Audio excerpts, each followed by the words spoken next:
kaze mu gihe cy'impemburo. Bakunzi twama dusanga ijambo ry'Imana mu kiganiro igihe cy'impemburo, ndabaramukije amahoro ya Kristo. Ijambo dusangira uyu munsi ni icete Paulo yandikiye abi Filipi cyose, ni icete gifise ibice 4 gusa. Reka tujane muri ico gisomwa mpemu yera akuyagishe nkuko byanditswe ngo hahiriwe abasoma, hahiriwe n'abumva amajambo yo muri iki gitabo.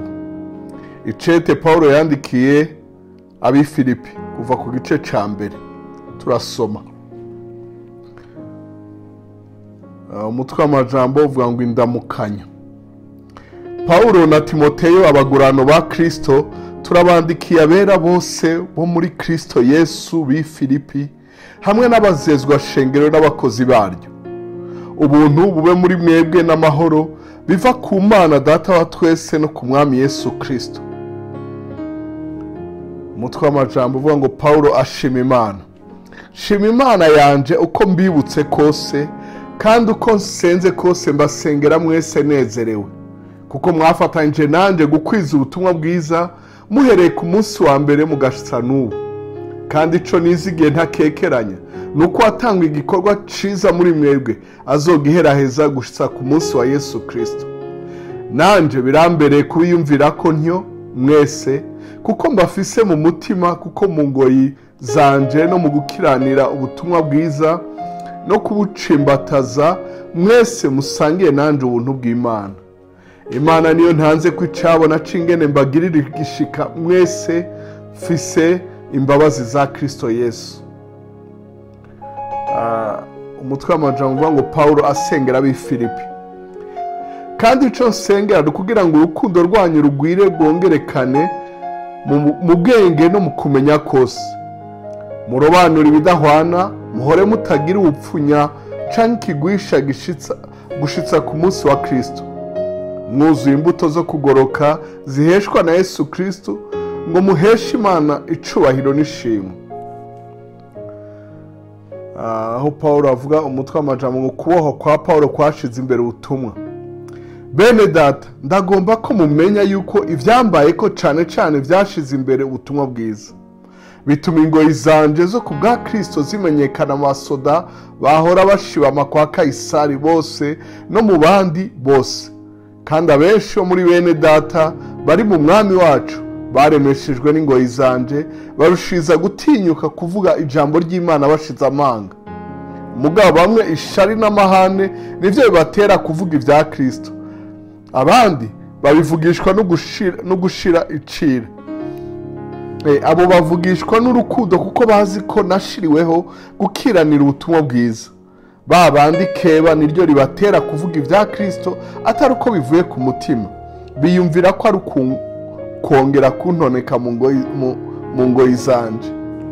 Hari ico biriko kizima mu buryo bwose, ari mu buryarya, ari mu kuri Kristo avugwa, kandi ivyo ndabinezerewe, kandi nzokwama mbinezererwa, kuko nzi yuko ivyo bizomviramwo agakiza. Munsengeye kandi ndongejwe na mpwemu yera, na mpwemu wa Yesu Kristo.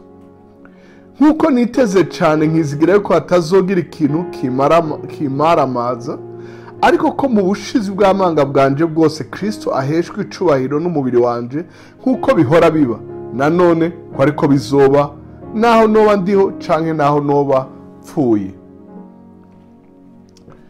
No kubaho canke gupfa Paulo avyita kimwe, kuko kubwanje kuba hari Kristo kandi gupfa ari inyungu. Ariko namba ari kubaho mu mubiri, ico kizonyamira imbuto z'igikorwa, kandi sinzi ico mpitamo. Ndazazaniwe muri ivyo bibiri, kuko nifuza gutaha ngo mbane na Kristo, kuko arico kirushize cane.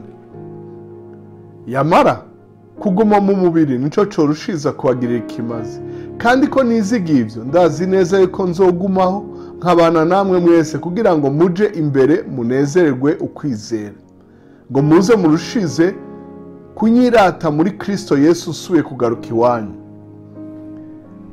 Paulo aremesha abi Filipi, umurongo wa 27. Ariko kimwe gusa ingeso zanyu zimere nk'uko bibereye ubutumwa bwiza bwa Kristo, kugira ngo nje kubagendera canke ntaje numva ivyanyu ko muhagaze mushikamye, mufise impwemu imwe, muhuje umutima mu kurwanira ukwizera ubutumwa bwiza, ko mudakangwa n'abarwanizi ku kintu na kimwe. Ico kizobera abo ikimenyetso co guhona, ariko mwebwe icagakiza kandi kivuye ku Mana, kuko ico mwagabiye ku bwa Kristo atari kumwizera gusa, ariko mwagabiye no kubabazwa kubwiwe. muri ya ntambara mwambonanye kandi yo mu nyumvana n'ubu. Igice ca kabiri, Pawulo ahanura ngo bashire hamwe, abahanura ngo bashire hamwe bicishe bugufi. Igice ca kabiri kuva ku murongo wa mbere, nuko namba hari ukuremeshwa muri Kristo, namba hari ukwirugwa kuva mu rukundo, namba hari ugusangira mpwemu, namba hari imbabazi n'ikigongwe, mwuzuza umunezero wanje muhwanije imitima, musangira urukundo rumwe, muhuje umutima n'inama. Ntimugire ico mukora kubwo gukebana canke ukwifata uko mutari, ariko mwicishe bugufi, umuntu wese yiyumvire ko mugenzi we amuruta. Kandi umuntu wese ntiyiyumvire ivyiwe gusa, ariko yiyumvire n'ivy'abandi. Umutwe w'amajambo uko Yesu yatubereye akarorero. Mugire wa mutima muri mwebwe wari muri Kristo Yesu, uwo naho yari asanganwe ishusho y'Imana, ntiyiyumvire ko kuringanira n'Imana ari ikintu co kumirako, ariko yisiga ubusa, yabira ishusho y'umugurano, acika usa n'abantu. Kandi abonetse afise ishusho nk'iy'umuntu, yicisha bugufi, araganduka no gushitsa ku rupfu, kandi urupfu rwo ku musaraba. Nico catumye Imana imushira hejuru cane, ikamuha rya zina rirengeye ayandi mazina yose, kugira ngo amavi yose azapfukame mu izina rya Yesu, ay'ivyo mw'ijuru n'ay'ivyo kw'isi n'ay'ivy'ikuzimu, kandi indimi zose zize zature ko Yesu Kristo ari uhoraho, ngo biheshe Imana Data wa twese icubahiro. Umutwe w'amajambo uvuga ngo agakiza kabonekera mu ngeso z'umuntu. Nuko rero abo nkunda, nk'uko mwamye muganduka abariko mushitse agakiza kanyu, mutinya muhinda agashitsi, yamara siyo ndiho gusa, ariko n'ubu nyene naho ntari iyo nimurushirize. Kuko Imana ariyo ikorera mu mitima yanyu, ikabaha gukunda no gukora ibiyihimbara.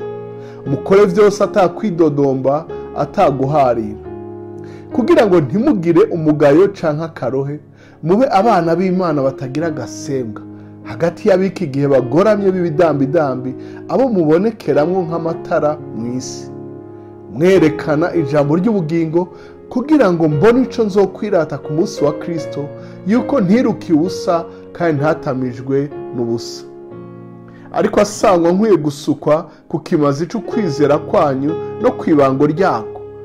Ndanezerwa, nezeranwa namwe mwese, abariko namwe munezerwa, munezeranwe nanje. Ivya Timoteyo umurongo wa 19. Ariko nizigijwe n'Umwami Yesu yuko nzobatuma ko Timoteyo vuba, kugira ngo nanje nze nshira umutima hamwe ninamenye ivyanyu. Simfise undi ari n'umutima nk'uwo yoba bari ivyanyu vy'ukuri, kuko bose barondera ivyabo, batarondera ivya Yesu Kristo. Ariko murazi ingene uwo yagejejwe akarama, kandi yuko nk'uko umwana ameranira na se, ariko yakoranye nanje igikorwa co gukwiza ubutumwa bwiza. Nuko uwo niwe nizigiye ko ariwe nzoca mbatumako, aho nzomenyera ibizombako. Ariko nizigijwe cane n'Umwami wacu yuko nanje nyene nzoza vuba. Ivya Epafrodito umurongo wa 25. Kandi mbonye yuko ari gikwiye kubatumako Epafrodito, mwene data dufatanije igikorwa n'intambara, ariwe ntumwa yanyu inkorera ivyo nkenye, kuko abagirira igishika mwese, akaranduka umutima nuko mwumvise yuko yaragwaye. Kandi koko yaragwaye ahakwa guhera, ariko Imana imugirira imbabazi, kandi siwe wenyene, ni jewe yazigiriye, kugira ngo umubabaro wanje ntiwongerekane. Nico gitumye ngira umwete wo kumurungika, kugira ngo nimwongera kumubona muze munezerwe, nanje ngabanuke umubabaro.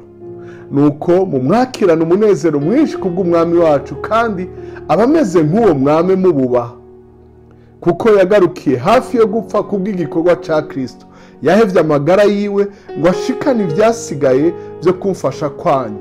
igice cya 3 umutwe w'amajambo uvuga ngo kwishimira iby'inyuma ku rukoba nta kibazo. Ibisiga bene data munezerwe mu mwami wacu. Kubandikira bene ivyo ntikundambira kandi namwe kurabaremesha. Mwirinde zambwa, mwirinde za nkozi z'ibibi, mwirinde bamwe bikebagura kuko tweho turabakebwe. Dusenga Imana mu buryo bwa mpemu tukirata Kristo Yesu, ntitwishimire ivy'umubiri. Naho jewe no kwishimira ivy'umubiri, hogira undi wese yo kwiyumvira kwishimira ivy'umubiri no murusha. Nakibwe ku munsi ugira 8 ndi wo mu bwoko bw'Abisirayeli, ndi wo mu muryango wa Benyamini, mu Baheburayo ndi umuheburayo, kuvyo gushimikira ivyagezwe ndi umufarisayo, kuvyishaka na hamwe ishengero, kuvyo kugoroka kuzanwa n'ivyagezwe ntawobonye icangaya. Umutwe w'amajambo uko Paulo yakobeje ngo afatane na Kristo, umurongo w'indwi. Ariko ivyahora bimbere inyungu ndavyiyumvira ko ari ubuhombe ku bwa Kristo. Eka mbere n'ibintu byose ndavyiyumvira ko ari ubuhombe kubw'ikibirenge nico kumenya Kristo Yesu umwami wanje. Kubwo nahomvye ibintu byose ndavyiyumvira ko ari shano kugira ngo ndonke Kristo, kandi mboneke ko ndi muri we ntafise ukwanje kugororoka kumwe kuva mu vyagezwe, ariko mfise kumwe kuzanwa no kwizera Kristo, niko kugoroka kuva ku Mana guhabwa uwizeye. Ngo ndamumenye, menye n'ubushobozi bwo kuzuka kwiwe no gufatanya nawe imibabaro yiwe, shushanywe n'urupfu rwiwe, ngo kumbure nshike ku kuzuka kw'abapfuye. So kugira ngo mpejeje kugihabwa canke ngo mpejeje gutunganwa rwose, ariko ndabandanya kugira ngo mbone gufata kimwe catumye nanje ubwanje mfatwa na Kristo Yesu. Bene data, jewe ubwanje sinibwira yuko maze kugifata, ariko ico nkora niki kimwe gusa, nibagira ibiri inyuma kandi nshingira ibiri imbere. Mbandaniza gushikaho dutunganirizwa ku mpera y'umuhamagaro w'Imana muri Kristo Yesu wo kuja mu ijuru. Nuko abatunganijwe uko tungana twiyumvire dutyo, kandi namba hari ico mwiyumvira ukundi Imana izokibahishurira naco. Mugabo rero ukuri dushitsemo abariko tugenderamo. Umurongo wa 17, abansi w'umusaraba wa Kristo. Bene data munyigane, mwitegereze abagenda batwigana nk'uko mudufise kw'icitegerezo, kuko benshi bagenda ukundi, abo nababwiye kenshi, nanone ndababwira ndira yuko ari abansi w'umusaraba wa Kristo. Iherezo ryabo n'uguhona, Imana yabo ninda, biratana ibiteye isoni vyabo, ivy'isi nivyo bababaye. Twebwe iwacu ni mu ijuru, niyo twiteze umukiza ko azova, niyo mwami Yesu Kristo. Azohindura imibiri y'ubufafara bwacu ishushanywe n'umubiri w'ubwiza bwiwe, nk'uko afise ubushobozi bumubashisha kwigandurira vyose. Igice ca 4 nico ca nyuma, umutwe w'amajambo uvuga ngo impanuro. Nuko rero bene data, abo nkunda, mporanira igishika, muri umunezero wanje n'igitsibo nambaye, muhagarare mushikamye mutyo muri mu mwami wacu abo nkunda. Ndahanura Euodiya, ndahanura na Sinike, ngo bahurize imitima mu mwami wacu, kandi nawe ndakwinginga uwo dufatanyije igikorwa vy'ukuri, wame ufasha abo bagore, kuko barwananye nanje mu kurwanira ubutumwa bwiza. Bona Kirementi n'abandi bafatanya nanje, amazina yabo yanditswe mu gitabo c'ubugingo. Mwabe munezerwa mu mwami wacu imisi yose, ndabivuze ubugira kabiri, nimunezerwe. Ubugwaneza bwanyu umenywe n'abantu bose, umwami wacu ari hafi. Ntimugire ico mwiganyira, ariko muri vyose ivyo mugomba bimenyeshwe Imana mu gusenga no mu kwinginga bifatanyije no gukenguruka. Maze amahoro y'Imana aruta uko yomenywa n'umuntu wese azoshimira imitima yanyu n'ivyumviro vyanyu muri Kristo Yesu. Ibisigaye bene data, ivyo kuri vyose, ivyo kubahwa vyose, ibigororotse vyose, ibitanduye vyose, ivy'igikundiro vyose, ibishimwa vyose, nihaba hari ingeso nziza, nihaba hariho gushimwa, aba ari vyo mwiyumvira. Ivyo mwize, ivyo mwakiriye, ivyo mwumvise, ivyo mwambonanye, aba ari vyo mukora, niho Imana nyene amahoro izobana namwe. umurongo wa 10 umutwe w'amajambo uvuga ngo Paulo akengurukira ab'i Filipi ivyo bamugiriye.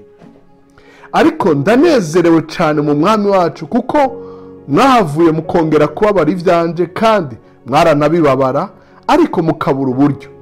Simbivuze kubw'ubukene kuko nize kubumbwa n'ivyo mfise uko ndi kose. Nzi gucishwa bugufi, nzi no kugira umurengera muri cose no muri vyose, natiwe ibanga ryo mu vyo guhaga no mu vyo gusonza, ryo mu vyo kugira umurengera no mu vyo gukena. Shobozwa vyose numpa inkomezi. Ariko mwagize neza kuko mwafatanyije nanje amarushwa, kandi yemwe ba Filipi namwe nico muzi yuko mwitanguro ry'ubutumwa bwiza hamwe na Makedoniya atarindi shengero rya Kristo ryafatanyije nanje mu vyo gutanga no guhabwa atari mwebwe mwenyene. Kuko ni Tesalonike naho mwandugikiye vyo kumara ubukene si rimwe ni kabiri kose. Suko ndondera ingabire, ariko ndondera imbuto zigwiririkanya amaronko yanyu. Ariko mfise ibinkwiye vyose, mfise umurengera, ndahaze kuko mpawe na Epafrodito ivyo mwarungitse ari umubabwe umota neza, ikimazi cemewe gihimbara Imana. Kandi Imana yanje izobamara ubukene bwanyu bwose nk'uko itunga ry'ubwiza ryayo riri ryo muri Kristo Yesu. Nuko icubahiro kibi c'Imana yacu niyo data wa twese ibihe bitazoshira. Amen. Amajambo yo guheza ko umutwe w'amajambo uvuga ngo intasho. Umurongo wa 21 gushika kwa 23 tukaba duhejeje ico cete. Imana ibahezagire. Muntahiriza abera bose bo muri Kristo Yesu, bene data turi kumwe barabatasha. Abera bose barabatasha, cane cane abo mu rugo kwa Kaisari. Ubuntu bw'Umwami Yesu Kristo bubane n'imitima yanyu. Imana ishimirwe kigisomwa, Imana ibahezagire, Imana ibashoboze kugira umutima uciye bugufi, kugira umutima wari muri Kristo Yesu, kandi mwame munezerewe. Imana ibahezagire, Imana ibagurire imbibe, Imana ibagwize, Imana ibashoboze, ibahe inkomezi, Imana ibabere Imana, namwe muyibere abahungu n'abakobwa. Murakoze kudutega yombi. Mu izina rya Yesu Kristo tubahezagiye. Amen kandi amen.